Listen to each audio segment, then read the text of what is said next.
Selamat pagi, semangat pagi. Semangat pagi.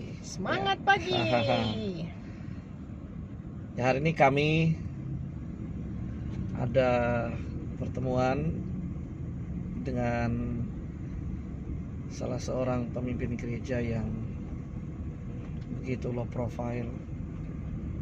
Gerejanya cukup besar, tapi dia low profile untuk mau bertemu dengan kita. Responnya luar biasa. Mau ke arah Kelapa Gading nih. Oke sayangku, hari ini kamu dapat apa sayang dari renungan pribadi?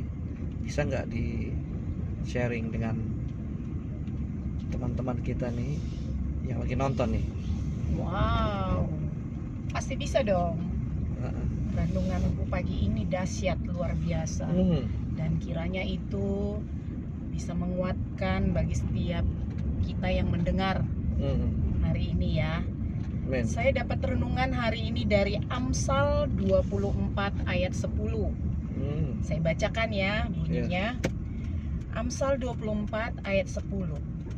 Jika engkau tawar hati pada masa kesesakan, kecillah kekuatanmu. Tawar hati itu adalah kondisi hati yang dilanda kekecewaan ketika mendapat beban yang begitu berat. Ya, kecewa berat, itu namanya tawar hati. Kondisi hati yang kondisi berat. hati, ya, kecewa. Kondisi hati yang kecewa. Ya. Ketika dia mengalami beban yang berat. Jadi saya merenungkan bahwa setiap orang pasti pernah mengalami yang namanya masalah atau pergumulan. Namanya kita masih hidup. Masalah itu adalah bagian dari kehidupan manusia tanpa terkecuali. Jadi kita tidak bisa menghindar dari masalah. Kita harus menghadapi masalah. Ya. Saya menangkap sebuah contoh. Ibaratnya kita sedang ingin menaiki suatu tempat yang tinggi, gunung yang tinggi. Sebelum kita menaiki gunung yang tinggi tersebut, sudah ada perasaan khawatir, takut, ngos-ngosan, bisa nggak ya aku ngelewatin gunung itu ya. Dan rasa khawatir inilah yang sering melemahkan kita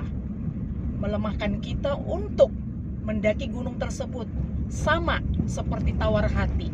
Jika kita tawar hati, maka tawar hati itulah yang membuat kita menjadi lemah untuk menghadapi masalah dan pergumulan hidup.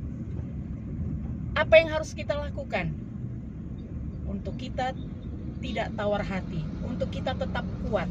Yaitu kita harus tetap dekat dengan Tuhan, melekat dengan Tuhan, intim dengan Tuhan.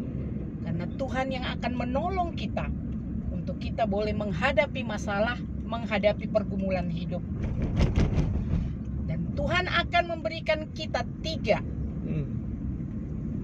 hal yang akan Tuhan lakukan dalam kehidupan kita ketika kita menghadapi pergumulan dan masalah. Yang pertama adalah Tuhan akan menguatkan kita. Tuhan akan memberikan kita semangat yang baru. Amen. Yang kedua adalah Tuhan akan memberikan kita hikmat dan cara serta kiat untuk menghadapi masalah yang harus kita hadapi. Amen. Yang ketiga adalah Tuhan akan terlibat dalam kehidupan kita, dan Dia akan membuat segala sesuatunya akan menjadi lebih ringan. 3 hal ini yang akan Tuhan lakukan dalam kehidupan kita. Jika kita tidak tawar hati ya. Iya.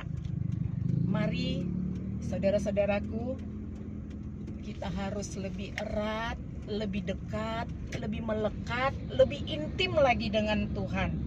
Hidup di dalam Tuhan menjadi jaminan untuk kita tetap kuat menjalani kehidupan ini.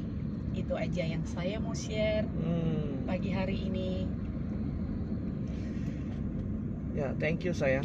Jadi tawar hati itu bukan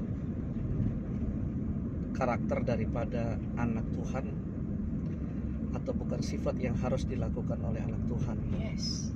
Sebab kalau tawar hati maka kita tidak mendapatkan kekuatan, Iya, membuat kita lemah. membuat lemah ya. Kemudian dan juga Tuhan tidak akan memberikan kita hikmat. Bagaimana Tuhan memberikan kita hikmat kalau kita sudah tawar hati? Yes.